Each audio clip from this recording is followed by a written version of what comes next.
দাঁড়িয়ে রাখলেই মানুষ মানুষ হওয়া যায় না, ওতে মানুষ হইতে হবে। মানুষ যখন খালাতুল জান্নাহ এই দরজা আপনি পৌঁছতে পারবেন না। এই দরজা যদি আপনি পৌঁছতে চান তাহলে আপনার কি করণীয়? বন্দীকে আপনাকে করতেই হবে, তাছাড়া আল্লাহর কাছে মুখ দেখাতে পারবেন না। মুখ দেখার কোনো কায়দাও নাই। আর লক্ষ লক্ষ জীবন ধ্বংস করে আপনি যে শরীরকে কুষিত করছেন, আপনি এর বিনিময়ে লক্ষ লক্ষ প্রাণহানি করছেন, আপনি এর জন্য আপনি অপরাধী। এইসব লক্ষ লক্ষ দরখাস্ত আল্লাহর কাছে রয়ে গেছে।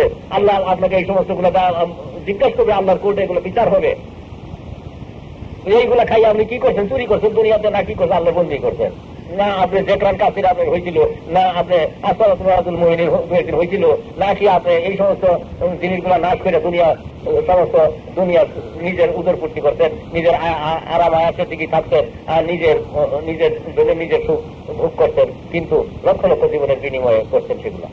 এই লক্ষ জীবনগুলো আপনারও না, আপনার বাবারও ছিল না, এগুলো ছিল মহান সুযোগ আল্লাহ তাআলার। আল্লাহ সেগুলো আপনাকে জিজ্ঞাসা করবেন। অত লক্ষ লক্ষ মামলা আপনার বিরুদ্ধে দায়ের আছে। এই লক্ষ লক্ষ মামলা কাল কিয়ামতের ময়দানে হবে, কাল কিয়ামতের ময়দানে হবে। এবং এর উকালতি একমাত্র করতে পারবে তুমি রাসূলুল্লাহ সাল্লাল্লাহু আলাইহি ওয়াসাল্লাম। তাছাড়া আর উকিল নাই, যে মাঠে আর উকিল থাকবে না কেউ। পয়গম্বর সকল নাচতে নাচতে বলা শুরু করে দিবে। তো দুনিয়ার থেকে যদি আপনি সেই মামলা জয়ী হইতে চান, তাহলে উকালতনামা দুনিয়ার থেকে দিয়ে যেতে হবে, রসুল্লাহ বাধ্য করে যেতে হবে দুনিয়ার থেকে। আর দুনিয়া থেকে যদি রসুল্লাহ বাধ্য করতে না পারেন, ওই যে আল্লাহ ওই যে বলতেছেন আপনি সুস্থিতে আছেন যে তুমি দুনিয়া তো অন্ধ, কি আমাদের দিন তুমি অন্ধ হতে হচ্ছে।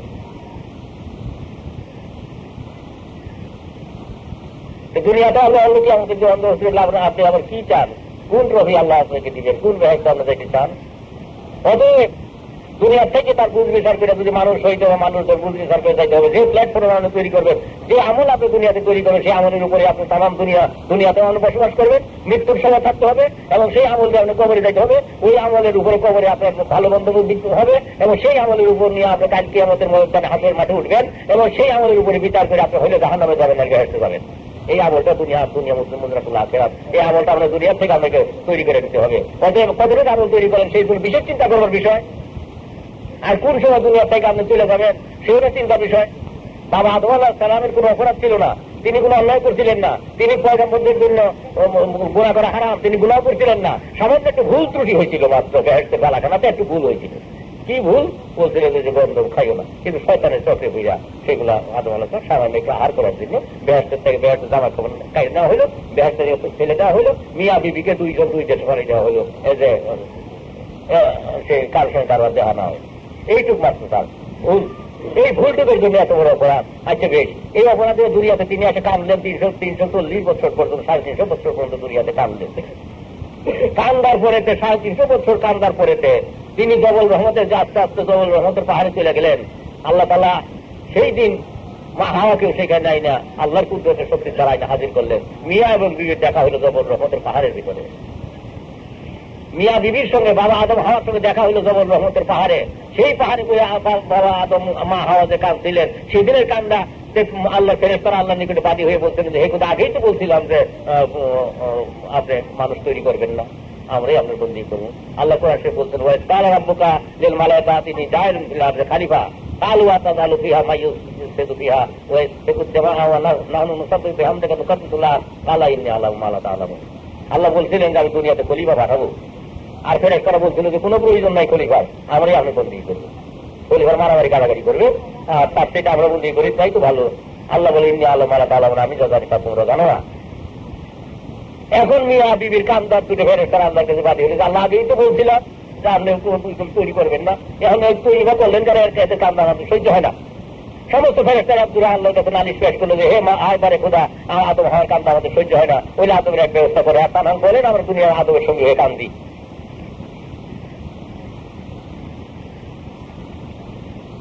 তখন বললেন আল্লাহ জানাই দিলেন হে জিবরাইল, আমি তো আদমকে আমি বলছিলাম, কিন্তু আদম ভুল করে ফেলছে। বেহেশত তো আমি তাকে জানাই দিয়েছিলাম, আদমকে জানাই দিয়েছিলাম, বেহেশত সব জানাই দিয়েছি, বেহেশত বইলেও দিচ্ছি, কিন্তু আদমের সে কথা তো মনে নাই।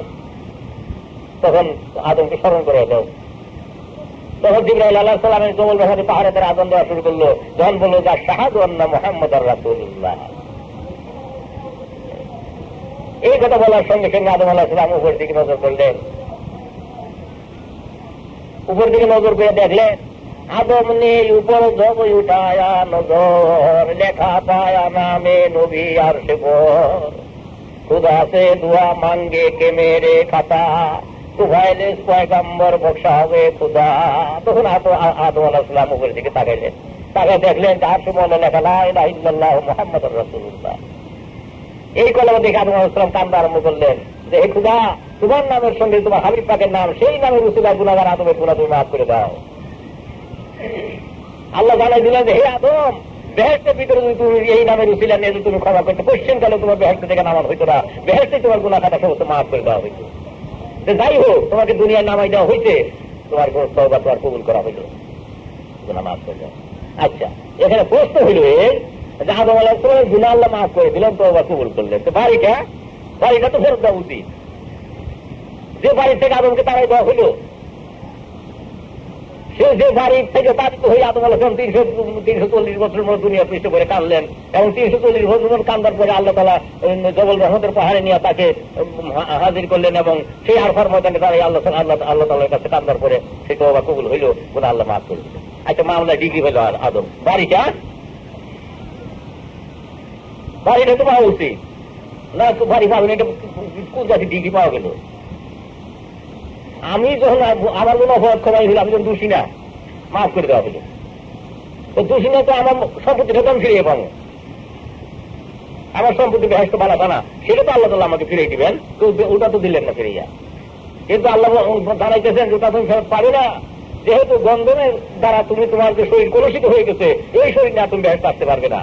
যদিও তোমাকে মাফ করে দিলাম, এই শরীর নিয়ে তোমার কাজ কি আমাদের ময়দানে এই বিচার হবে, সেই বিচারে তোমার পক্ষে উকালতি করবে রাসূল পাক সাল্লাল্লাহু আলাইহি ওয়াসাল্লাম, সেই মুহাম্মদ,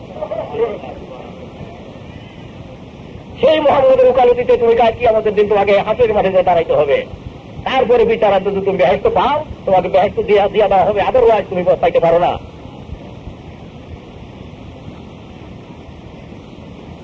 যদিও আদম আলাইহিস সালাম তওবা কবুল হয়ে গেছে, তাই দেখ কত বড় ফেরকা পাইছে রয়েছে ওখানে। সেই জন্য কিয়ামতের ময়দানে সমস্ত লোক যেদিন হাসরের মাঠে দৌড়াতে ছোটাছুটি করতে থাকবে, তখন একদল লোক আদম আলাইহিস সালামের কাছে ধরবে আদম আলাইহিস সালামকে, হুজুর আপনি তো আমাদের আদি পিতা, দয়া করে আপনাদের হাসরের মাঠের আগুন আমি সহ্য করতে পারতেছি না, দয়া করে আপনি আমাদেরকে বাঁচান, এখন এই হাসরের মাঠে আগুনের থেকে বাঁচান। তখন আদম হচ্ছে কান্দা আরম্ভ করবে, কান্দে বলে বাবা আমি কি করে বাঁচাবো, আমি তো খাওয়ার অপরাধী, আমার বড় যে কি আছে সেটা আল্লাহ জানে। তখন মুসা আলাইহিস সালাম যাবে একদল, যাবে হুজুর আপনি বাঁচান আমাদেরকে হাসরের মাঠে, আমাদের বাঁচান, নতুন আমি তো বাঁচতে পারি না, আপনি আমাদেরকে বাঁচান, এই হাসরের মাঠে আগুনে আমরা তৈরি দিচ্ছি, আমরা বাঁচান। মুসা আলাইহিস সালাম বললেন বাবা আমি কি বাঁচাবো তোমাদের, আমার বাঁচার ক্ষমতা নেই, কারণ আল্লাহর সঙ্গে তর্ক বিতর্ক করেছেন, সেই বইতে আমি অস্থির, রাজ আমার বইতে কি হবে তাকিয়ে করে। ইব্রাহিম আলাইহিস কাছে একদল যাবে, যা বলবে হুজুর আপনি আমাদেরকে বাঁচান, আপনি পয়গম্বর, আপনি আমাদেরকে বাঁচান। তো বাবা আমি কি বাঁচাবো তোমাদের, আমার ক্ষমতা আছে, আমি দুনিয়াতে 3টা মিথ্যাগুলো বলছিলাম, সেই জন্য আমি অস্থির, আমার পরে জানার কি হয়, তোমাদের কেউই বাঁচাইতে পারবে না, একমাত্র শাফিউল মুজরিমিনটা তুমি রাসূল পাক সাল্লাল্লাহু আলাইহি ওয়াসাল্লামের কাছে যাও তোমরা। তখন সমস্ত মানুষ ধৈর্য যায়, রাসূল পাক সাল্লাল্লাহু আলাইহি ওয়াসাল্লামকে ঘেরাও করবে, ঘেরাও করে বলবে ইয়া রাসূলুল্লাহ আপনি ছাড়া উপায় নাই, এই হাসরের মাঠে আপনি ছাড়া আমাদেরকে আর কে বাঁচাবে। তখন রাসূল পাক সাল্লাল্লাহু আলাইহি ওয়াসাল্লাম বলবে আচ্ছা বাবা আমি আপনাদেরকে বাঁচাবার জন্য যথেষ্ট কোশিশ করতেছি। তখন লিখিত আছে যে রাসূল পাক সাল্লাল্লাহু আলাইহি ওয়াসাল্লাম হাসরের মাঠে দাঁড়াইয়া এত কান্দবেন সেই দিন যে রাসূলুল্লাহ কান্দার ছুটেতে সমস্ত ফেরেশতাগুলো পর্যন্ত কান্দা শুরু হয়ে যাবে, এত কান্দে রাসূলুল্লাহ কান্দবেন। সেই সময় জিবরাইল আলাইহিস সালাম আসবেন, আল্লাহ পাঠিয়ে দেবেন যে হে জিবরাইল তুমি যাও আমার নবীর কাছে যাও, তার কান্দা আমার সহ্য হয় না, আরশও কাঁপতেছে, আরশও ধরে গেছে নবীর কান্দা ছুটে, কি চান তিনি বলো। তখন যায় বলবে ইয়া রাসূলুল্লাহ আপনি কি চান, যে তাই এই জন্য যে এই হাসরের মাঠে আমার উম্মতেরা কিভাবে থাকবে তার একটা সঠিক ব্যবস্থা না হওয়া পর্যন্ত আমি এই কান্দা থাকবো। তখন আল্লাহ তাআলা জানাই দিবেন যে ইয়া রাসূলুল্লাহ তার ব্যবস্থা করা হয়েছে, জিবরাইলকে জানান, জিবরাইল আলাইহিস সালাম জানাবে যে ব্যবস্থা করা হয়েছে, কি ব্যবস্থা। তখন জিবরাইল আলাইহিস সালাম আইসা বলবে, তখন রাসূল বহুত কথা বলবে, যখন হাসরের মাঠে দুজক আনা হবে, রসুল বহু কিছু বলবে। আমার উম্মতের ভিতরে বহু তারা সেই ধর্মযুদ্ধ করছিল, সেই খাতির দুজক থামবে না। বহু উম্মত আমার তারা সাইমুদ ধার কায়মুল লাইল করছিল, সেই খাতিরে থামবে না। বহু উম্মত আমার হজ করছিল, সেই খাতিরে দুজক থামবে না। তখন একটুখানি জিবরাইল আলাইহিস সালাম একটু ছোট্ট একটা মশক করে এক মশক পানি না রসুলের হাতে দিবে, এই পানিটুকু আপনি ছিটিয়ে দেন দুজকের দিকে। যেই মাত্র পানিটুকু ছিটিয়ে দিবে তখন জাহান্নামের আগুন সম্পূর্ণরূপে ঠান্ডা হয়ে যাবে, নিচে পড়ে যাবে, জাহান্নামের আগুন থামে যাবে এবং নিচের দিকে এসে পড়বে। হাসরের মাঠ কতটা ঠান্ডা হয়ে যাবে। তখন জিবরাইল আলাইহিস সালাম রাসূলুল্লাহ জিজ্ঞাসা করবেন যে হে ইয়া রাসূলুল্লাহ, হে ভাই জিবরাইল, এই পানি কোন পানি, যে পানির এত মর্তবা, যে জাহান্নামের আগুনকে নিঃশেষ করে দিল, এই পানি কোন পানি? যে ইয়া রাসূলুল্লাহ, যখন দুনিয়াতে আপনার উম্মত সকল তারা যখন সমবেত হইয়া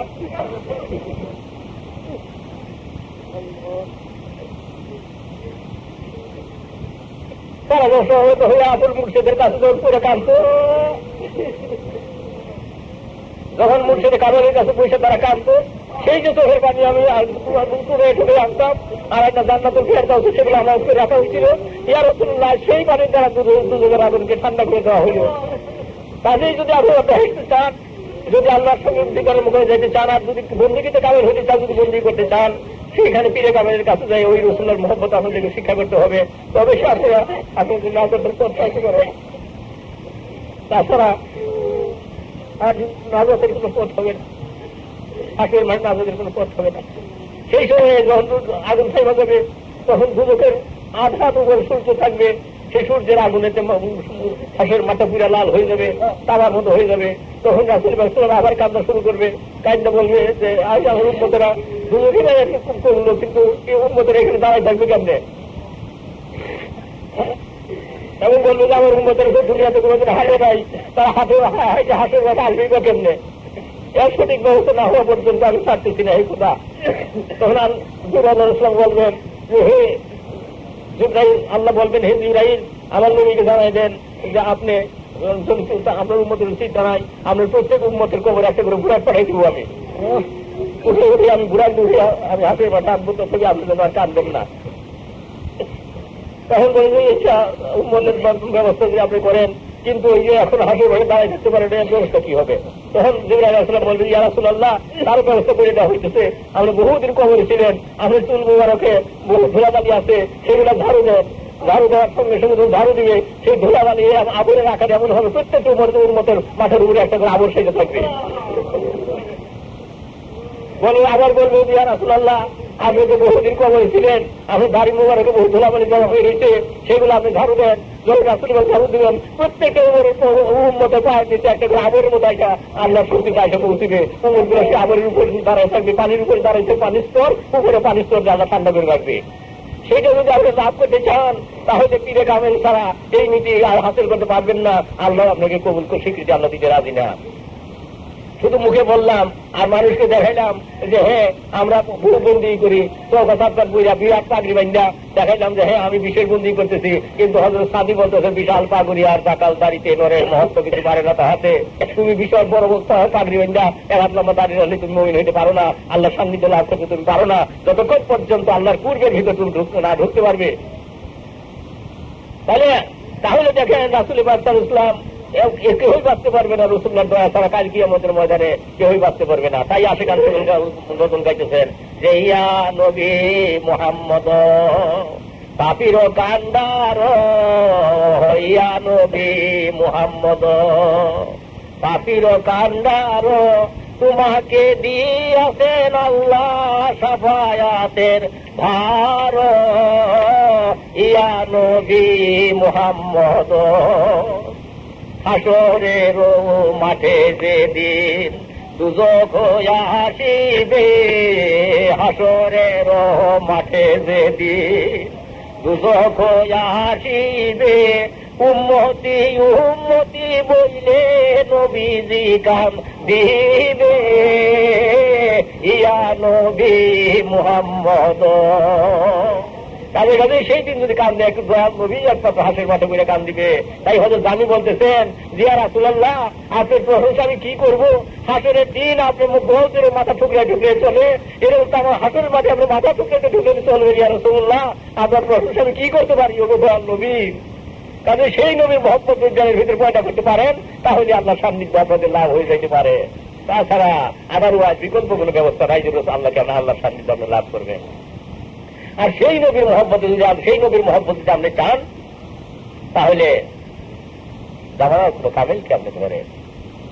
তবে সে ওই রসুল পাককে আসলে জিজ্ঞাসা করছিল যে ইয়া রাসূলুল্লাহ, আপনার কাছে পয়সা আমরা পাই, আপনার কাছে পয়সা আমরা কান্দি, আল্লাহ রসুলের মহব্বত আমরা লাভ করি, কিন্তু আপনি যখন দুনিয়াতে থাকবেন না, আপনার উম্মতের এই নিয়ে আমার কোথা থেকে পাবে?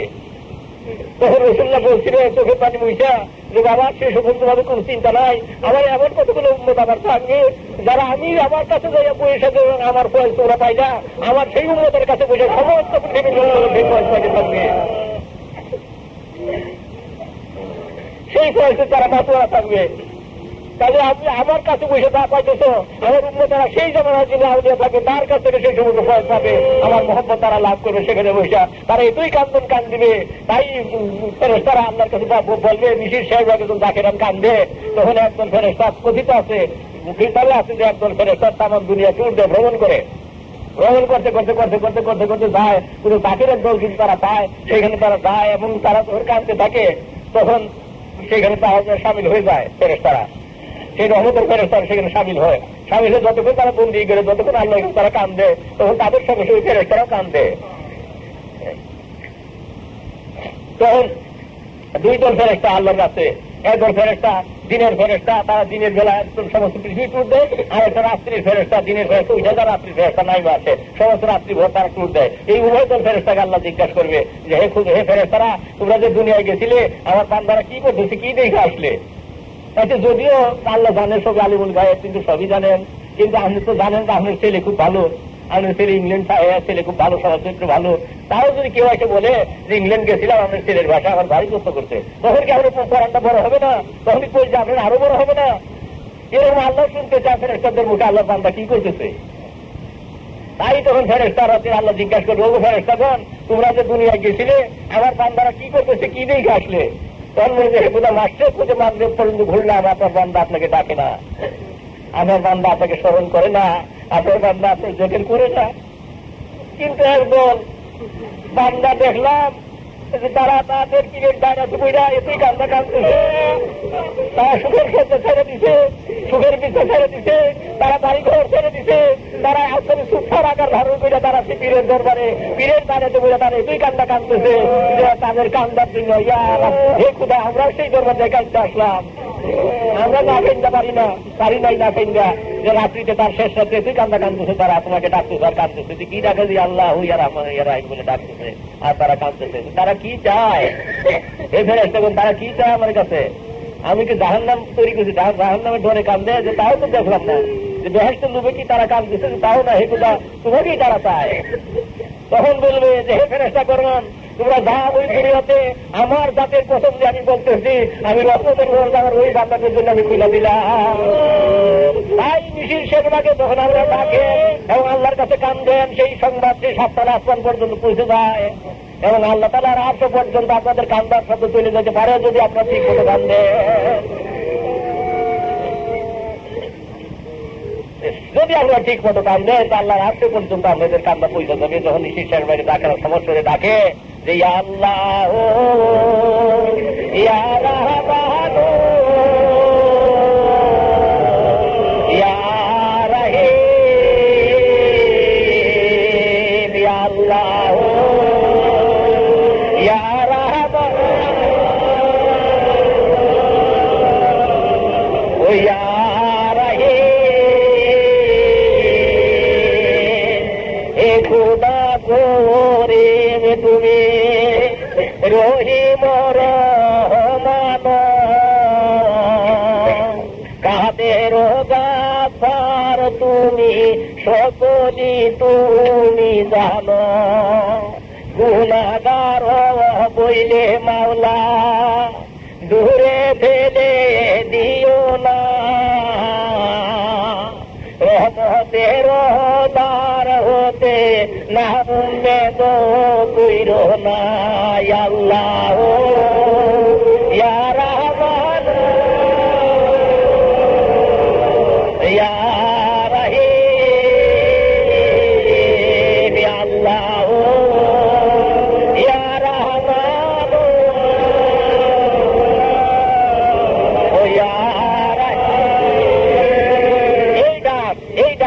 সৃষ্টির শেষ ভাগে আপনি এইভাবে আল্লাহকে যখন কাইন্দা ডাকবেন, তখন আল্লাহর রহমতের দরজা, আল্লাহর রহমতের সমুদ্রের ভিতরে উত্তাল তরঙ্গের সৃষ্টি হয়ে যাবে। উত্তাল তরঙ্গের সৃষ্টি হবে কিরকম, যেমন একটা চাতক পাখি ওই গাছের ডালে বৈশা বলতেছে মেঘ দাও, মেঘ দাও, মেঘ দাও, হে খোদা মেঘ দাও গো, মেঘ দাও গো বলে চাতক কান্দে। আল্লাহ বলেন, হে চাতক, নদীতে পানি আছে, নালায় পানি আছে, খালে পানি আছে, বিলে পানি আছে, পুষ্করিণীতে পানি আছে, নাইলে খাও। তখন বলবে, হে খোদা, যতক্ষণ পর্যন্ত তুমি আসমানের পানি দ্বারা আমার কলেজা ঠান্ডা না করবে, আবরের রহমত যতক্ষণ পর্যন্ত তুমি আমাকে পান না করাবে, ততক্ষণ পর্যন্ত আমি চাতক দুনিয়ার পানি খাবো না। তখন বলে আল্লাহ বলেন যে খালে বিলে পানি আছে, নদী নালায় পানি আছে, নহরে পানি আছে, পুকুরে পানি আছে, তোমরা নাইমা খাও। চাতক বলে, আবরের রহমতের দ্বারা তুমি আমার পিপাসা মিটাই দাও, তাছাড়া আমি দুনিয়া পুকুরের পানি খাবো না।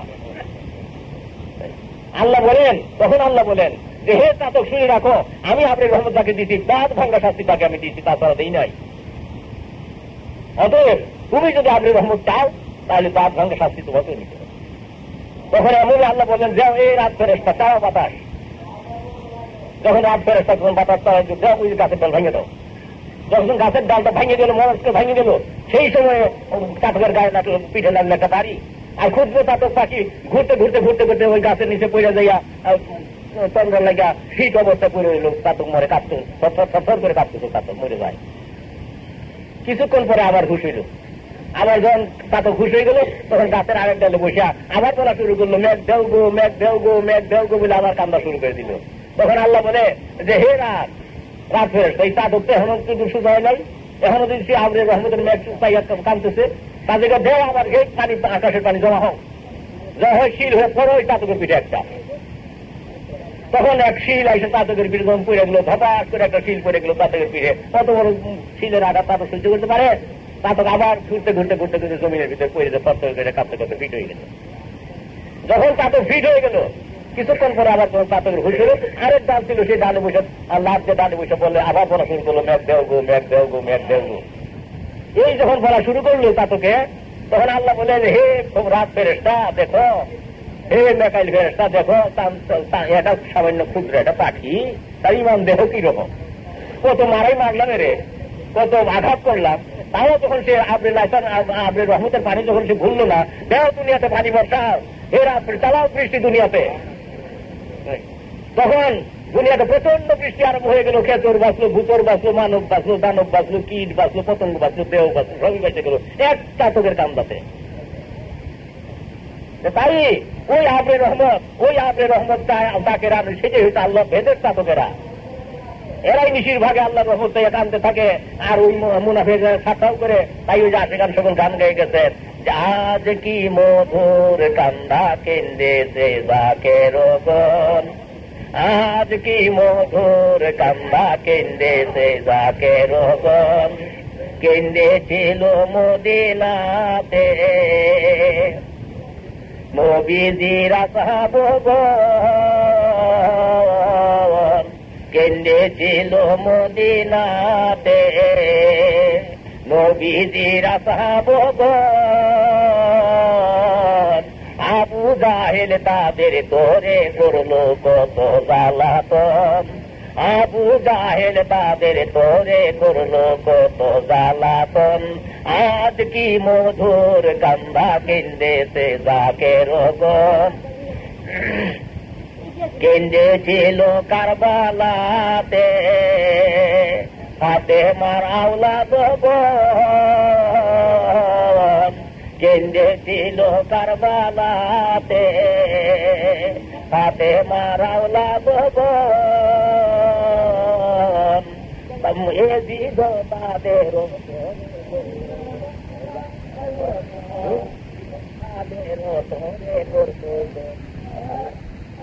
আজ কি মধুর কান্দা কেন্দেছে জাকের গন, আসে কানে কান্দে বইছে করতে নবীর দর্শন, আসে কানে কান্দে বইছে করতে নবীর দর্শন, তাই দেখিয়া দিচ্ছে গালি নমরুদ আর ফেরাউন, তাই দেখিয়া দিচ্ছে গালি নমরুদার ফেরাউন, আজ কি মধুর কান্দা কেন্দেছে জাকের গন। তাই যখন জাকেরান কান্দে, যখনই আল্লাহ রহমান রাহিম বলে কান্দে, তখন প্রতির মানুষ তাদেরকে ঠাট্টা করে, কত বিদ্রুপ করে, কিন্তু জাকের কিছুতেই ভুলে না, তারা কান্দতেই থাকে। তোমার আল্লাহর রহমত দুনিয়াতে নাই আসে, সেই জন্য আসে কান। যদি রাত্রি শেষ রাত্রিতে ঘুম পারে আল্লাহ বেজার হয়ে যায়। ওই জন্য রসুল্লাহকে আল্লাহ ডাকতেন যে কুম কুম ইয়া হাবিবি কান্তা নামু আল আশিক ওয়াল মাশুক লা ইয়ানামু। হে হাবিব, এখন উঠে নামলে। এই সময় আশিক মাশুক ঘুমায় না, এই সময় রহমতের সময়। কিন্তু এই রহমতের ডাক্তার কেউ দিতে পারে না, একমাত্র আমার খাজা বাবা তারা। তিনি নিশি শেষভাগে রুগ্ন অবস্থায় পড়া শ্রদ্ধা রূপসজ্জায় পড়া ডাকতেন যে বাবা সকলে এখন উঠো, রহমতের গঙ্গা তোমাদের জন্য আল্লাহ কইলা দিতে, তোমরা এখন উঠো এবং প্রাণ ভরে আল্লাহকে ডাকো, ইয়া আল্লাহ ইয়া রাহমান ইয়া আল্লাহ ইয়া রাহমান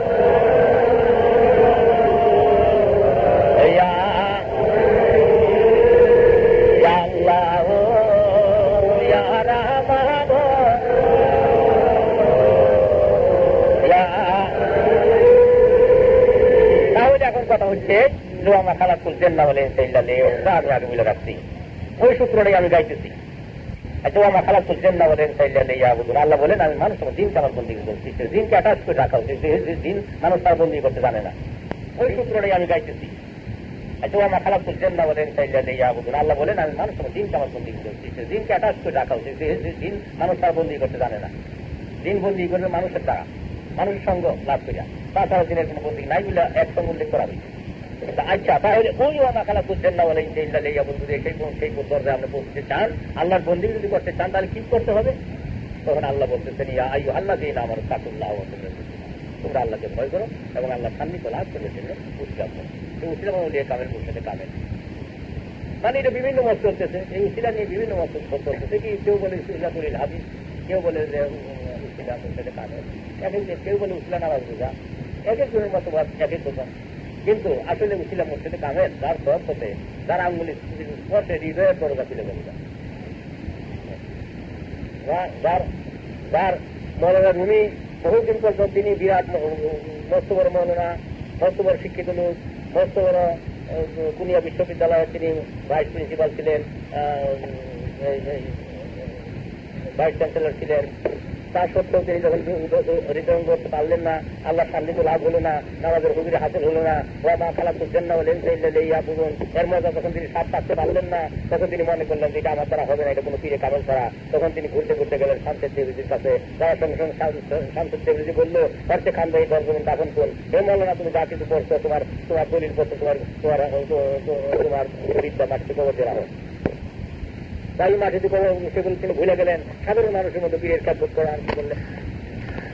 দিকের থেকে গালাগালি শুরু হয়ে গেছে তার উপরে, অবিশ্রান্ত গালিগালা বসিতেছে তার উপরে, ইট পাটকেল পড়তেছে। তিনি পীরে মদ খাবে, সে মদের বোতলটা মাথায় তুলে নেওয়া না, মানুষ পিছনের থেকে তার ঢিলানি শুরু করেছে। বাইন করছে টাকার জানি এত বড় মৌলানা হইয়া আজ তুমি পাগলের তালাই কইরা, আজকে তুমি মদ নিয়ে ধর মাথায় কইরা ঢিলানি শুরু করলো। সেদিকে তিনি প্রক্ষেপ করলেন না, আয়সা পীর মদ খাবে, আয়সা বলে হুজুর বড় করে গল্প করে বলে হুজুর মদ আনা হয়েছে। আচ্ছা ভালো হয়েছে, তাহলে কিছু সরকারি হোটেলের তো মাংসের কাবাব নিয়ে আসো। তো মাংসের কাবাব আনা হইলো, তখন বলে যাচ্ছে বাবা মাংসের কাবাব আর মদ মাইকাতেও, তখন মাংসের কাবাব আর মদ মিশ্রিত করে মাইকাতে পিয়ানোর আনা হইলো।